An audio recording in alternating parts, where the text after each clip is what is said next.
Christian Audio presents Is Hell for Real? By Erik Raymond. Narrated by Verner. I am the living one. I was dead, and now look, I am alive forever and ever. And I hold the keys of death and Hades. Revelation chapter 1, verse 18. Introduction. A Day at the Falls. This past summer, as my family was driving through upstate New York, we decided to stop at Niagara Falls. The view is simply breathtaking. From the rail above the Niagara River, you can see 3 giant waterfalls. The volume of water that flows over the falls is difficult to take in. In a minute, there are 600,000 gallons of water flowing over the waterfalls on the Canadian side, and 150,000 gallons on the American. The air is filled with spray. The roar and noise is deafening. You try to imagine how many gallons of water have flowed over these falls in the last 100 years. It is truly beyond comprehension. But as I stood there overlooking the waterfall, my mind was drawn in a different direction. Instead of thinking about the astounding beauty of nature, I began thinking about the horror of hell.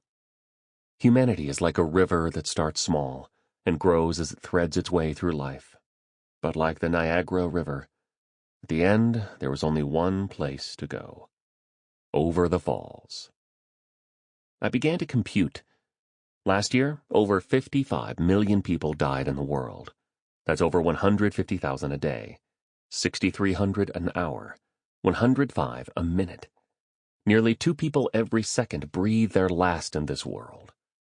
How many of them are not Christians? If we take a very generous estimate and say that half of them are believers in Jesus, then that would mean, according to traditional Christian teaching, that about 75,000 people each day find themselves facing an eternity not in heaven, but in the other place. Asking the right questions. There I stood, looking at the unceasing torrent pouring into the boiling chaos below, and my heart was shredded. I thought about the sheer volume of people that die, passing over the threshold of life and ending up, if Christian teaching is correct, in hell. And I admit to you that I struggled with it. My struggle was rational and humanitarian before it was biblical. Rational, because it just doesn't seem to make sense. I looked around at the happy crowds eating ice cream and having fun. What could they have done to deserve such a fate? How could it be that so many would have to endure such an eternity? Humanitarian, because why would God create such wonderful, warm, gifted, and delightful human beings, only to throw them away on the scrap heap of eternity? And once the questions started, they didn't stop. How could this many people go to hell every single day? But more deeply, I ask myself, how is it possible that God could be honored by this? I know that God is good, loving, and merciful. I believe this with everything that I am, unwaveringly so. But as the mist from the falls landed on my arm, and I leaned on the railing, I couldn't help but struggle through the questions. How does this serve to show God's goodness, love, and mercy? Have you ever struggled with questions like these? I'm sure you have. Believe me, you're not alone. Along with many others who have thought carefully and seriously about the Bible's teaching on hell, you've most certainly asked some hard questions. That moment of bewilderment at Niagara was not the first time I've thought this through. And I don't think it will be the last. The idea of hell, as it is presented to us in the Bible, confronts us with a sobering disruption. Like a noisy alarm being set off within our souls. When the subject is raised, our minds begin racing and our hearts are gripped.